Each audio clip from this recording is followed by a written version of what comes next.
সংসদে বিএনপি দলের এমপি স্বরাষ্ট্রমন্ত্রীকে বললেন, দমন যেখানে আপনি সেখানে, আপনি যদি এসব দমন না করেন তাহলে জাতি আপনাকে দমনের জন্য প্রস্তুত হচ্ছে। সম্পূর্ণ ভিডিওটি আগে দেখুন। স্বরাষ্ট্রমন্ত্রী, আপনি যদি দমন না করেন জাতি প্রস্তুত হচ্ছে আপনাকে যে কোনো দিন দমন করার জন্য বেরিয়ে আসবে। দালাল চক্রের কঠোর দমন। স্বরাষ্ট্রমন্ত্রী, দমন যেখানে আপনি সেখানে, আপনি যদি দমন না করেন জাতি প্রস্তুত হচ্ছে আপনাকে যে কোনো দিন দমন করার জন্য বেরিয়ে আসবে। মাননীয় স্পিকার,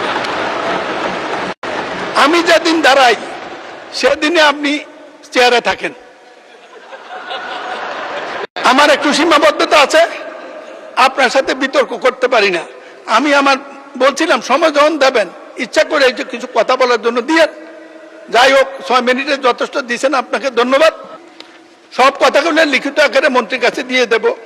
আপনি কঠিন মানুষ, বন্ধ করে দেবেন জানি। বন্ধ শ্রমিক বাজার উদ্ধার করার কোনো বিকল্প নাই। জোরদার কূটনৈতিক তৎপরতা। মাননীয় স্পিকার, ফরেন সার্ভিসের সবচেয়ে গুরুত্ব হলো ডিপ্লোম্যাটরা ওখানে করেটা কি,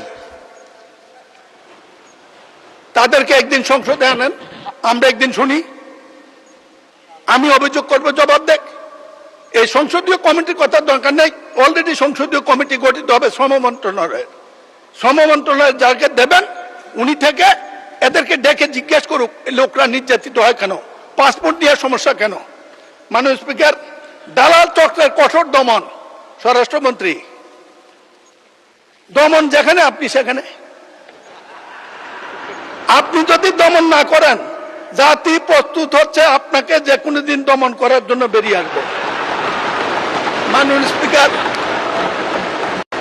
আমি যেদিন দাঁড়াই সেদিনে আপনি চেয়ারে থাকেন।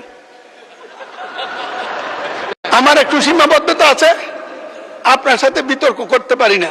আমি বলছিলাম সময় যখন দেবেন ইচ্ছা করে কিছু কথা বলার জন্য দিয়ে, যাই হোক 6 মিনিটে যথেষ্ট দিয়েছেন, আপনাকে ধন্যবাদ। আমি শুধু বলবো এই ব্যাপারটি সমাধানের সাথে মাননীয় সরকার প্রধান জনাব তারেক রহমান হাউজে নাই, আপনারা আছেন বিরোধী দল মিলে।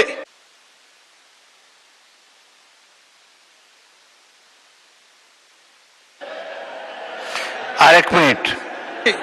যদি আমাদের ইজ্জত, 24-এর ইজ্জত, মুক্তিযুদ্ধের ইজ্জত, দেশের ইজ্জত, বিদেশি ডলার ইনকামকারীদের ইজ্জত, এই রিমান্ডার যোদ্ধাদের ইজ্জত, জাতির ইজ্জত রক্ষা করতে চান, একটি কাজে করেন, যে কোনো কারণে হোক এদের উপর নির্যাতনকারী ম্যানপাওয়ার ব্যবসায়ী এবং বিদেশি দালাল তাদের বিরুদ্ধে কঠোর ব্যবস্থা নেন, তাদের মুক্তি দেন।